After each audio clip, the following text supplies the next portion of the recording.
Welcome back. I'm Gary Parr. And I'm Beth Ellicott. And you're listening to Fiber Talk, the twice weekly podcast, and this is the midweek show of the twice weekly podcast for needlework artists. Woohoo! Mm-hmm. Yep.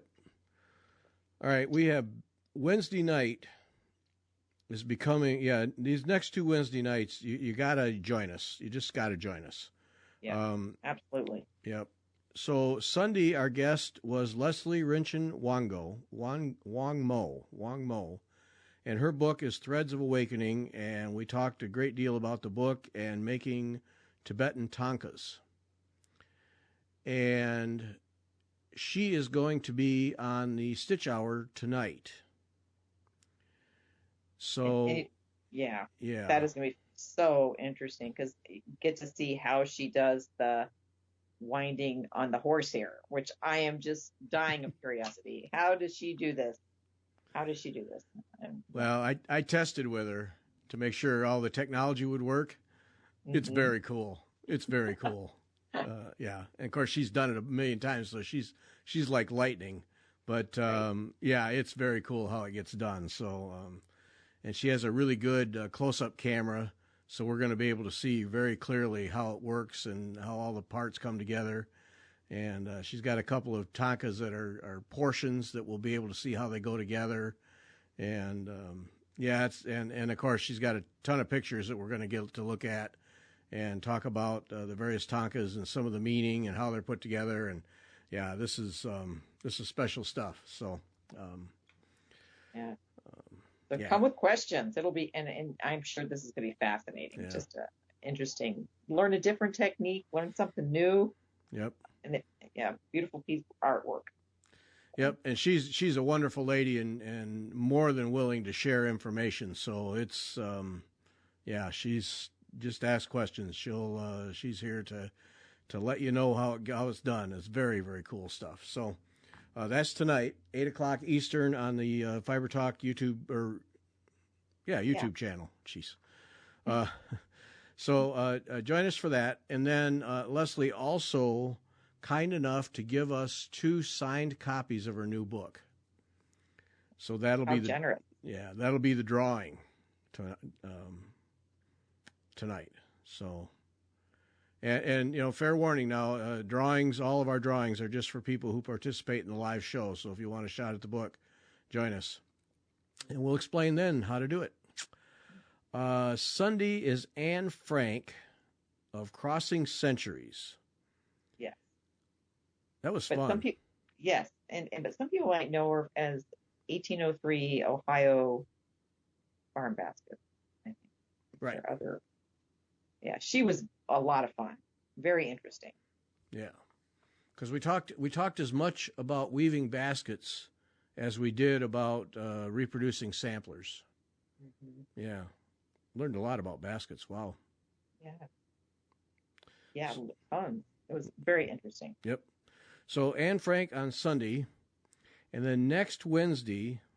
Now there's still a few details to work out, but it looks like we're good to go for the return of Gallery 76 tours. The Gallery 76 tours, the Embroiderers Guild galleries in Sydney, Australia, and that stopped a while ago because April and her husband moved to England. From Australia to England, why not? You're right. And so the new person, Catherine Gibson, we laid the groundwork for her to be in touch with me, but I'm sure I've learned she's working part-time at the galleries and had a million things to do just to get her feet under her after April left. So anyway, she contacted me, and I think it's last month and this month, July and August, I'm not sure which. Anyway, is their Festival of Goldwork exhibition. And so Catherine wrote to me, and next Wednesday, we will be touring the Festival of Goldwork exhibition at Gallery 76, and she has a goldwork expert, Mary Brown, who she's getting lined up to join us to answer questions and explain how it all works, how all the gold work is put together. So, really excited about that. Join us for that. Yeah. I've been looking forward to that. I'm so glad she contacted you and we were able to get back in touch because that's been so nice. We can't go to Australia and Right. go see gallery shows. Right. This is fantastic. To Yep. be able to see what they have and Yeah. gold work. And all those tours we did with April, I mean, we learned so much. We saw so many neat things. So, Yep. So that is next Wednesday. Then I think the Wednesday after that, we might just do a stitch and chat thing because take a break. But if you want to join us and on a Wednesday show and share your work, send some pictures and talk about your work, let me know. We would be happy to have you. We've had, 2 or 3? 3? Yeah, 3 really good shows with people who've done a lot of stitching and wanted to show and talk about it. So let us know. A lot of fun to do. Yeah, we always like to see and meet new stitchers. It's always fun. Makes the world a little smaller, which is great. And all you have to do is send pictures and then be on live and talk about what you stitched. It's not like you have to prepare anything. We do all the work on this end. You just got to show up and talk about your work. It's simple. Yep. And if you're afraid of being on camera, you're only on for a few minutes, so it isn't even that big a deal. Right. We just watch Gary. Yeah, great. Okay, we're working on the mystery in Saint-Tropez. I'm hoping to get my stuff soon from Needle and Haystack. The Mystery in Saint-Tropez project is sponsored by Needle and Haystack. And the best place to start if you want to participate is go to gayannrogers.com to buy the chart. And then from there, follow a link to Needle and Haystack to get your thread packs and ground cloth. And Kathy has several of them. She has all the pieces. Some she does not. So she's working on it. It's the same old supply thing that we've been dealing with for going on 3 years now. Everybody's doing what they can. So, right. So just be patient. Be patient. And then you stitched ornament out of stash, I did. Right? Yes. I had the threads so organized. They're little baggies and not put away from a Kathy Reese piece called Inchies, and it was the confetti colorway. And I was like, oh, these colors all must go together because I stitched them together. So I said, I'm just going to make the little ornament. I just wanted to try it. And it was a lot of fun, but I thought there was a cry neck in those bags, and there wasn't. I might have put it away if there was one in there, or there might never have been one. I don't remember. So there was so the ornament calls for a cry neck, but I didn't have one. And since I hurt my knee, I was trying not to go down the stairs. So I said, well, I'll just have to use what's in these bags. I mean, that's you have to. It's what you're going to use. And so I just used the overdyed, which was watercolors, confetti, the colorway. And then I had a pearl number 5. And I think I don't remember if she really called for that or what was looking, it was a number 8, but I only had a 5, so I used it and it works. And then I used some vineyard silks that was overdyed. And I think that's the only 3 threads I used in this piece. And it worked out.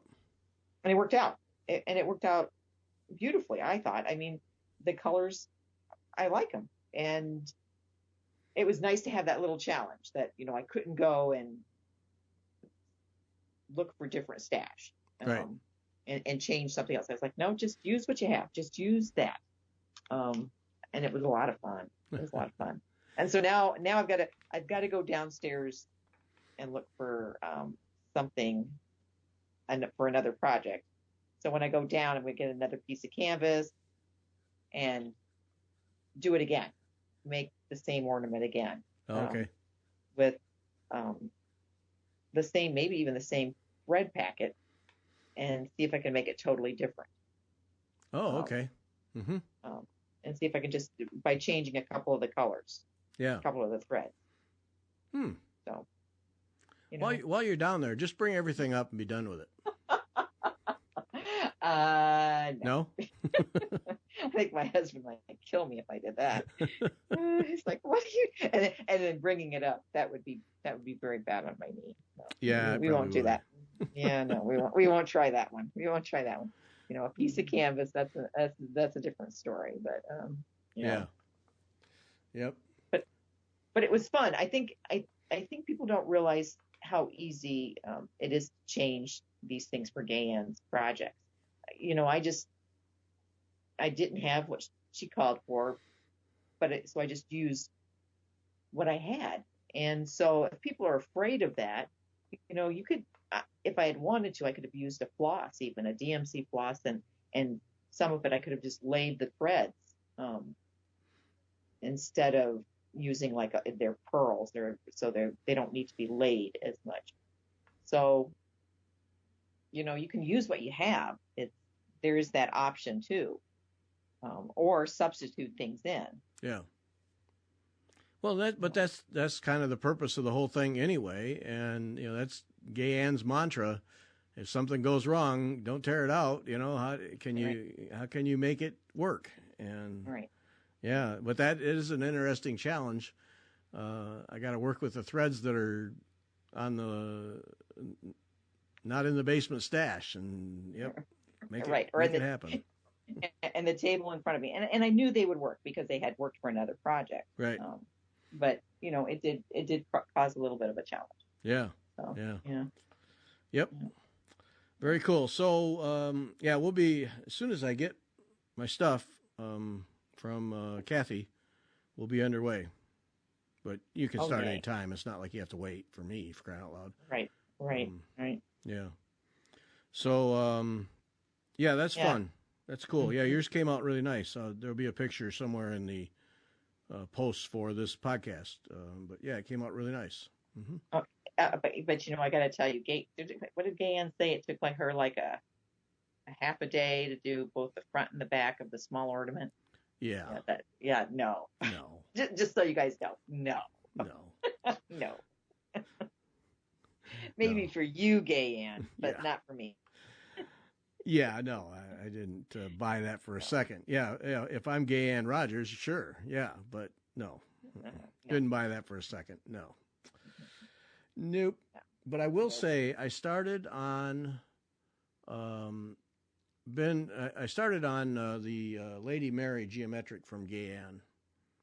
Mm-hmm. And the other night we had a little group there and discovered that the first big X that establishes everything, I'd miscounted, so I had to cut it out and put it back in. And now I'm underway with the center section, because with a lot of Gay Anne stuff, you start in the middle. You have the picture. We've said this a million times. The picture just does justice, and the picture of her thing is like, it's okay, looks nice. I like the colors. Gonna go with it. Then when you start stitching it, it's pepper pot silk, and oh man, this thing just comes to life right out of the gate. So I'm pumped up. Yeah. Yep. Oh, good. And it's kind of fun, because generally there's a little bit maybe that's a little challenging, but then some of it's just probably monotonous, kind of like, okay, I got to stitch this section. Right. And it's a nice balance of stitching, so it's not all the same, I guess. Yep. What I love about her design. But. Great stuff. Yep. Mm-hmm. So so I'm fired up, moving right along on this thing now. Mm-hmm. Oh, good. Oh, good. Now, last week we talked about Krista West's new fabrics. Yes. And I asked her to send me a couple pictures. Well, just our luck, she was on vacation, and on vacation where she had pretty much zero internet access. Yeah, I knew where she was. I'm totally jealous. But go ahead. I know. I saw the pictures. Like, she said, I was on vacation. Yeah, I saw. Yeah. One of those places I want to visit. So. Sitting here in St. Louis with 100-degree humid heat. Yeah, I know, Krista. Yeah. Anyway, so I hope she's back now. I hope to be able to include in this post pictures of the fabrics we talked about, because they're really, really pretty neat. And what I really should do is try and get her on a show so she can show them, because they're really neat fabrics, and we need to have some. Yes, we need to get them into our stash. So off by a week on that. Otherwise, we'd have been able to at least show pictures. So we'll get that because I think she's found something very, very cool. Mm-hmm. Mm-hmm. Definitely. Yep. Other than that, we got nothing. That's it. That's it. Bored out of our minds. Yep. Well, speaking of the vacation thing, now EGA has a post on the website of the egausa.org. 7 tips for embroidering on vacation, and this comes up all the time in Facebook groups.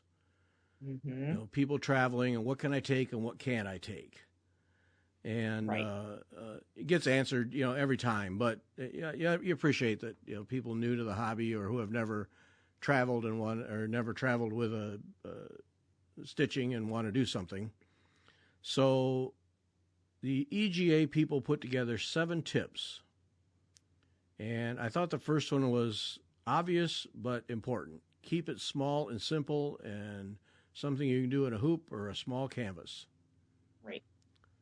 When I read that, I thought, okay, so my favorite things to take if we are traveling are one of those. There's Stitch and Zip.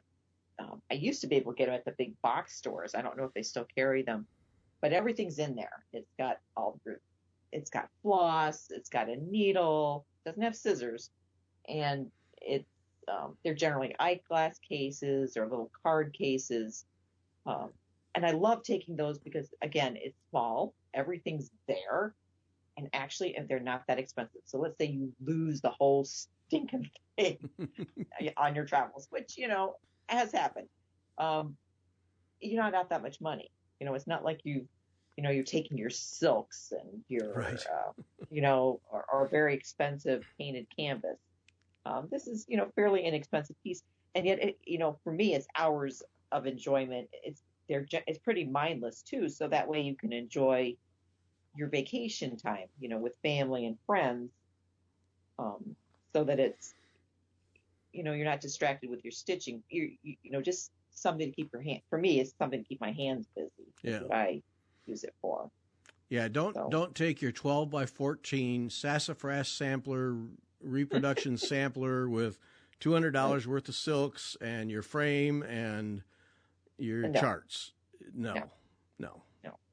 Don't do that. No. Nope. Second one was make a list of what you need for the project. That was a brilliant item. Mm-hmm. How many people have you seen posting? They went on vacation, forgot to bring needles. Yeah, I just thought the other day. Someone said, "I am here. Is anyone anywhere close to me, or can point me in the direction of a store that I can get needles so I can do my needlework?" Yep. That is the one that Mm-hmm. Now I did it once, only I left the charts behind. Yeah. Yeah. But make a list, and EGA put together a little template thing for a list, but you can make your own list. Title of the project and then what you need. Charts, threads, ground cloth, hoop, whatever. Right. But, the needles are the one. Mm-hmm. And, if you travel a lot and stitch while driving, I would put a little needle case of needles in the car or in your purse. Right. Just put them in a little pocket in the side of the purse or in the glove compartment, and just forget about them. And then that one day, when you get in the car and you get everything lined up, your spouse is driving, you got 3 hours of nothing but piece to stitch, and you forget your needles, you got some right there in the glove box. Yep. Right. Or you drop them and you cannot reach it. You can see it. You can see it, but there's no way in the moving car you are getting that needle. And, dear husband is not stopping, so you can retrieve, dig under the seat to get your needle. So or on a schedule. Yes. What do you mean you dropped your needle? Oh, too bad. Yep. So do something so you have needles no matter what. Yeah. Right. Yeah. absolutely. And Absolutely. and multiple sizes, multiple sizes. Yes. Mm-hmm. Oh, yeah. Yeah, absolutely. Because, different projects, you never know what you want to stitch on. Right. Yep. So that's one. And then now this is what I do. Have a project bag with everything that you need for that project. Mm-hmm. And when I was traveling a lot, and I hope that doesn't start up again next year. I don't think it is this year. But yeah, I have a project bag, and in it are the charts, the needles, everything. So I can just throw that bag in my suitcase and know that when I open it up in the hotel room, everything I need will be in there. And then, because, like for me, for business trips, I got to remember to bring this and my laptop and blah, blah, blah. And, and I'll just throw this bag right in, and then I know I have everything. And, Right. yeah. Yeah, absolutely. And I know even if you're not traveling on vacation, like when my kids were younger and you had piano lessons, swim lessons, all those things, and you had, maybe a good hour of stitching time, to have that project that was just, okay, this project, I can grab it and go. Everything's in there.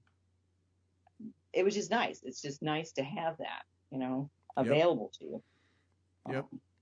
And there's a million people making very nice project bags these days, so you can get a nice bag to put everything in. Did you ever have? And I never did it with waiting for the kids. But did you ever just have a project in the car that just stayed in the car? No, because the kids getting in and out of the car. I didn't want them to step on it. So yeah, no, I always just had a bag that I would carry with me and take. So it was easy. Okay. Easy. Especially now, and taking like that, like the handy wipes or having the wipes in the bag too. So you can clean your hands before you started stitching. Yeah. Yeah, that's a good one. Because if you're not near water, that's, a problem. Right. But you have those alcohol wipes that clean them off and then they dry, right away. Yeah, works great. Or sanitizing wipes, whatever they are. Yeah. Yeah, and those are so easy to get anymore, and there's so many varieties. Yep. Right. Yep. Right.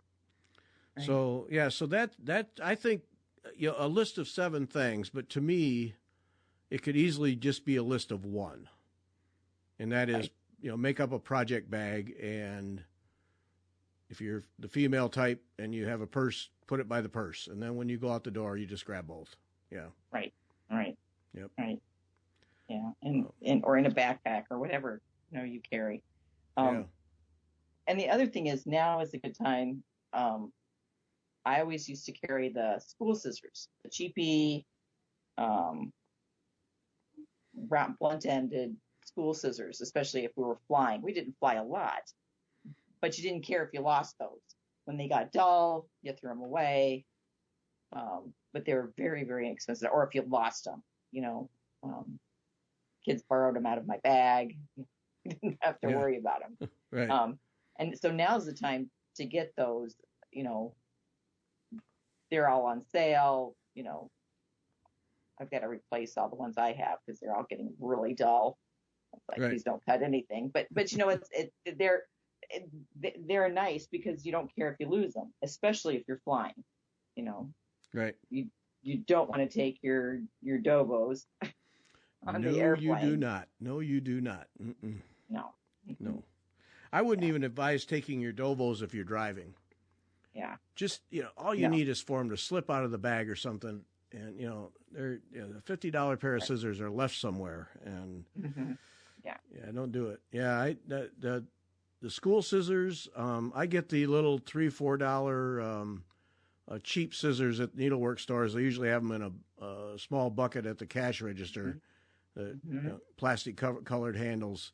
Anything that if the TSA people are in a bad mood and decide they want your scissors, take them. Have a good time.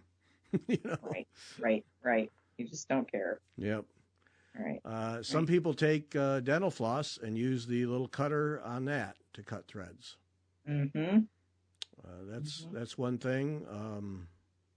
case you forget your scissors, but you remember your remember your dental. Yeah, there's always that one. Yep. I thought this was good. Do your prep work ahead of time. Right. Yeah. Like edge your fabric before you leave. Don't. Well, like I used to do a lot of the Mill Hill bead kit. So there's nothing worse than, I'm just going to start this project. And you're like, oh, rats, I've got to find the middle of it. I need a straight edge and a pencil. So because if they were one of the bigger ones, you made an X across the back on the back of the paper, and that's how you found the center of it. There's nothing worse than not having that ready and realizing, I can't start this. Yeah. Until I get a straight edge and a pencil and yada yada. So. Yep. And sorting the flosses too. So if you're in some place that has low light and you've got something that's kitted, like the Mill Hill bead kits, they were all kitted. They had all the threads, but some of the colors were very similar. So if you didn't have good lighting, it was almost impossible to see what colors were which. So just have those already sorted out was an advantage. Hey, your cat's here. All right. Yes, cat, go find something else to do. But yeah, that's important because hotel lighting, terrible. Mm-hmm. Or fluorescent lighting in a lot of places throws colors off. And so have those all labeled and sorted on bobbins or thread drops or whatever you use so that they stay organized in the plastic bags, whatever. And I got to believe, same for beads. Yeah. Yeah. And actually, I never really beaded while out. It was very rare that I would, I shouldn't say that. If I was in the car and we were on a super long trip, I would bring a small bead box, but it would be something that didn't have a whole lot of colors. So I don't normally sort my beads like that. Oh, okay. That's way too much work. I would just do it as I went. But, again, it was not a ton of different bead colors. It would be, something with just a few so I could work on it. Yeah. But yeah. Yeah, I would think beads would be something you'd want to be at home to do in general, but yeah, I have beaded on the road. No. but I was in a larger car and it was smooth road, and I think I had they were called sticky bobs. Oh yeah. And you'd put a few beads on there and pull them off and work from that. So. Fairly safe that way. Yep. Yes. Yeah. Yeah.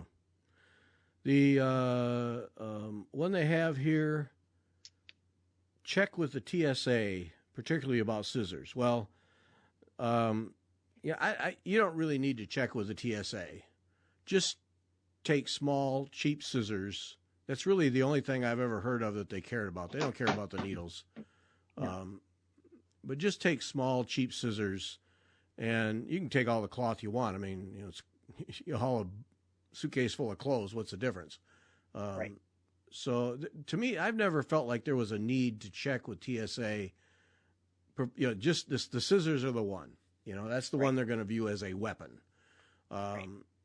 Laying tools, I would not take my best laying tool, my Takabari. I would take a wooden laying tool or a toothpick or something like that. Right. Yeah. Right. Or a big needle, just a big eyed needle. So that way you can. Yeah. Yeah. You don't care. It's so interesting to me that, we concern ourselves about those things, but then they'll let knitters on with those great big spears they use. I don't quite get that. No. Yeah. But whatever. Right. Right. And then the other one they had, invest in portable tools, and they showed foldable scissors. And those, I'd never seen foldable scissors like that, but those look to me like that's a bit of an investment. I wouldn't take those on the road in a heartbeat. I think you can get them. I think you can get them fairly inexpensively, though. Oh. I don't think they are I think they're under $10. Oh, okay. So, because I used to have a pair. What are they but I small? They probably must be lost them. small Yeah. then. Yeah, you lost They're them. very Yeah. small. I'm sure I lost them. That's why I don't have them anymore. But they were either that or the kids thought they were cool and were opening and closing them. And that, who knows? Um, I have engineers. They might have taken them apart. Yeah. Who knows? But yeah, they pull apart and open, and they're very small. I would say the size of a nail clipper. Oh my. About maybe a little bigger, like a big nail clipper. They weren't that big. Oh, so the picture was deceiving then, because I thought those looked like regular sized scissors when they got unfolded, and no way I'd take those. No, I think they were smaller than that. At least mine were, if I remember correctly. It's been years since I had them. Because then I think that's when I went to my cheapy school scissors. I thought, oh, I can buy cheap school scissors for under $1. Yeah. I'll just use these. Yeah. Which, since I don't care. But. Yep. Blunt nose scissors, safe for kindergartners. They'll leave you alone. Yes. Yeah. Yeah. They'll leave you alone. Yeah. Right. And remember your hoop or your like a frame? Frame, yes. Stretcher bars, whatever. I always, when I travel, this is probably overkill, but when I travel with a set of stretcher bars, like 8-inch square or 10-inch square, no bigger than that, I always try to put, when I put them in the bag, I will put the instructions in the bag and then put the canvas side against the instructions and then put all the other stuff so that it's pressing on the other side into the well of the stretcher bars. Mm-hmm. Yes. Because I feel that way the canvas doesn't get stretched as much when it's being packed away or moved around a lot. Right. Right. I don't know. I don't know if it's worth it or not, but that's the way I always do it. I always try to have the actual canvas side against the something firm and flat, so it'll not get punctured as easily or pushed on or anything like that. Right, right. I don't want your canvas stretched out of whack. Yep. Which would be sad. That's why I think I stopped taking so many, like doing needlepoint canvas when I traveled, because I was always afraid, because normally we were camping and it'd be like, okay, do I really want to take this? Yeah. Camping, Yeah. So I didn't normally take a needlepoint piece. I took something that was more either washable, or I didn't care if it got destroyed, because it could, that could happen, especially while you're camping, Right. You never know. Yeah, any number of things can happen, even in the car if you're drinking something. Yeah, any number of dumb things. Yeah. Yep. Yeah. And then I'm a big fan of if you have a piece of linen or Aida cloth or something like that, having a piece of PVC pipe, 1/2 inch or so, and rolling it up on that. And so I roll it up on a little piece of pipe and wrap a Velcro strip around it, and that keeps it from getting creased and folded, and then I just drop that into the bag. Mm-hmm. See, now I see all these people, they have these really fancy ones that they, you put the PVC pipe in and it's got batting around it, and then they have cloth on it, and then they can put their piece in there, and then they roll it up and it's pretty too. You haven't made one of those? I just use regular old white PVC pipe that I wash and sand down the ends. Okay. I'm good with that. You're good with that. Yeah. So you're not into the pretty. No. No. Okay. No.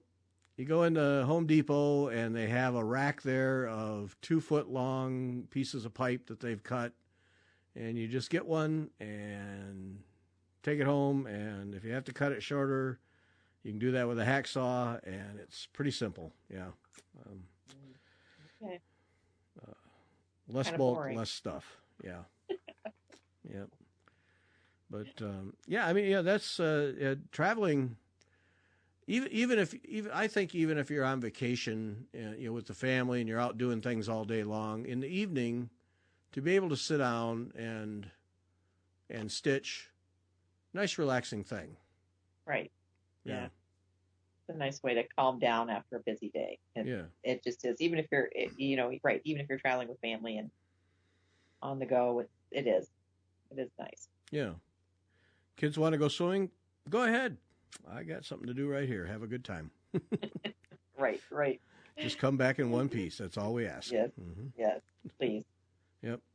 So some good tips at the EGA website there for traveling. Yeah. But Yeah.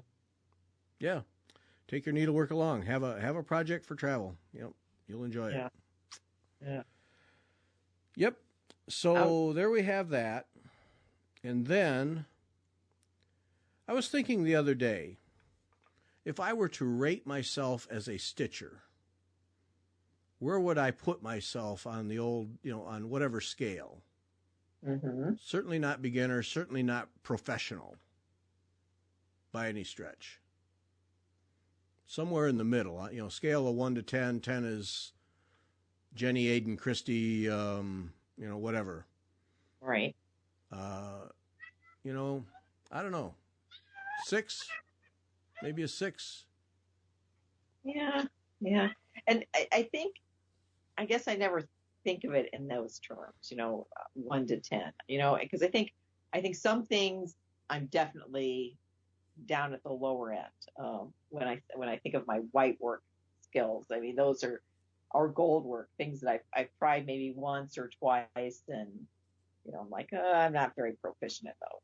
So but if I go to my counted canvas, I think I'm better at that. Mm-hmm. So I'd rate myself higher. Well, professional, no, still more of a 6 or 7 of those. But but don't you think it depends on the technique? I mean, yeah, definitely. Yeah, you can't just have a blanket thing. No, I would agree with you because there's like surface embroidery, a 2, Right. Yeah. I can thread a needle, and I can make some satin stitches. Okay, so I'm not a beginner. Right. Yeah, I've actually transferred designs. Yes. Okay. Yeah. Right. No, I think so. I think it's and then even if you take something like cross stitch, an easy technique. Mm-hmm. Within that, how good are you? I mean, is your tension always good? No. No. Are you better at higher end fabrics, higher count fabrics, or lower count? Right. Right. Does it matter what thread you use? It's a lot of factors. Right. And then on the cross stitch too, I tend to make mistakes. I obviously can't count.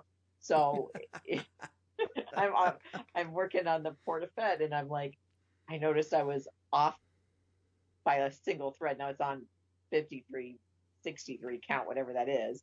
And so being off a thread is surprising, but I'm like, you know what?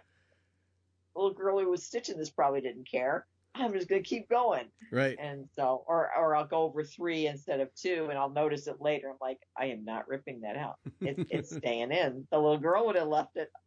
I'm leaving it too. Yep. So is it perfect? No. But.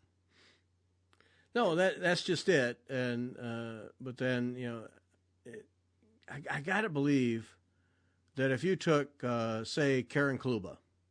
Mm-hmm. And sat down and said, hey, are there mistakes in this last piece you just stitched? I'm pretty sure she'd say yes.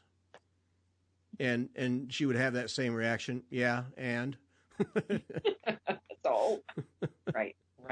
She's going to see it. Yeah. Who's going to see it, And I need to, I try to remind myself that, no one is going to see, even if someone comes to my house and sees my things, it's not comparing to someone else who's done the same piece. They just see my piece. Right. So, they're just not going to, it just doesn't matter. Yep. Doesn't matter. Yeah. And my most recent lesson with that is the Hannah Longstreth, which we just got framed. And there are 2 errors in there. And now it's been, I don't know, several months since I finished it. And that's right. There's a couple errors. And now I can't even remember where they're at. Literally can't remember where they're at or what they are. A miscount somewhere. And I thought, there's the lesson right there. 6-8 months out, you can't even remember the errors. Why'd you fret over it so much at the beginning? You know, just move on. Yeah. Right. Move on. And I think sometimes I know you said you redid the center of your Gay Ann Rogers piece.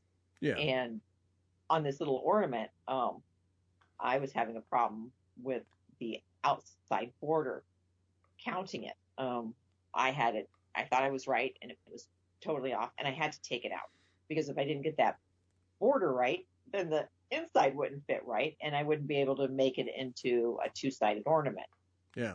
Those sort of things you need to take out. You just like, okay, yeah, that's, you got to do all due diligence and take them out. Right. But for the most part, it doesn't really matter. Yeah, you can find your way around it. Yep. Mm-hmm. And I'll fully admit I'm a perfectionist. I want it all perfect, and I will tear out things most people would let go. But I've been working on that. But now, like the Gay Ann Rogers piece, I mean, there's a center X upon which everything is based. And I was 3 threads short. The legs were 3 threads short on each end. And so everything was going to be off. So I had no choice but to rip it out. But that was really nothing. It was a couple lengths of thread and a couple snips, and it was out, and we start over again. So the sad thing is the first shape in a project I couldn't get right. That's the sad thing. It just needed practice counting. Right, a simple X, just a simple an X with 3 strands of thread. I couldn't get that right. Yeah, that's the sad part of the story right there. Did you do the basting? I followed her instructions. No, it's dead center the way it's supposed to be. It's right where it's supposed to be. It's just short, or it was. It was, now everything's fine. And, good. So you can zoom along now. We're off and running. Yay! Off and running. Yay! Yep. That's a good thing. And pepper pot silk. I don't know what it is about pepper pot silk. I'll stitch with that stuff all day long. Man, that's nice. Yeah, it's used in the Purple Mountain Majesty heart. It was the sky. Maybe it was I think it was the sky because there was a lot of it, and it was very nice to stitch with. Yeah. Very nice. The other one I'm liking is I used the Vineyard Silk and and I think the thread works because it was over dyed. That was really pretty to work with, the Vineyard Silk. Yeah. Got a nice sheen. It's kind of soft. It pills a little bit, but it's so pretty. It's got a nice, pretty, for doing these long stitches, which is what Gay Ann called for, and then over stitching them. They just look really nice, I thought. Another fun thread. See, and here, I was sad, though, because I was working on this piece, and I thought, I wish I had a needlework store, and I could go and match some of these colors with threads. Just go to the store and pick and match the threads. And I think that's the people who are able to get to a store and pull the threads they really like out. That's the one sad thing about living in a needlework desert. Yep. Yep. Just have to call Kathy and say, "Okay, Kathy, can you get me something? Can you get me something that looks kind of like this?"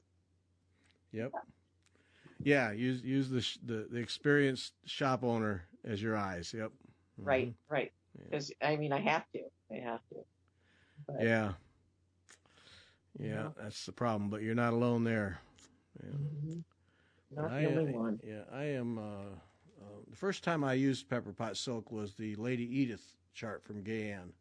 That's the first time I ever ran into it, and boy, it's nice. It's got a beautiful sheen to it. It's nice and soft. It stitches well, holds up. Yeah.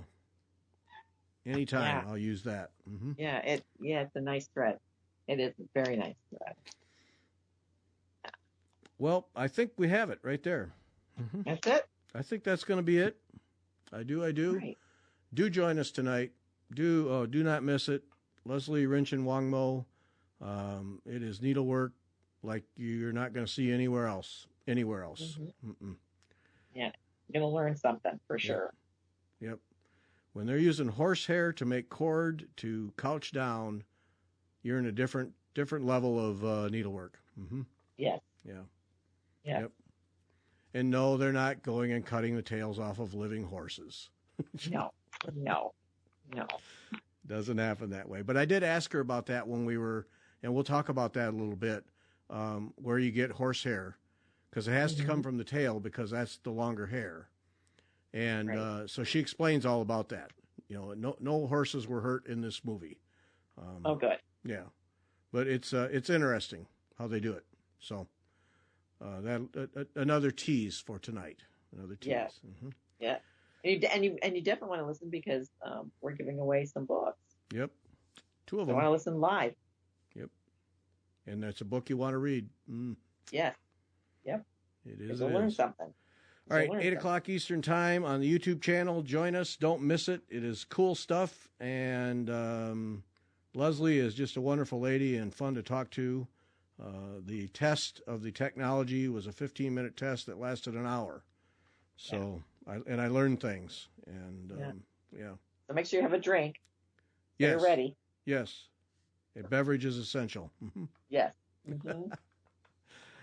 All right. Thanks for listening. All right. Bye.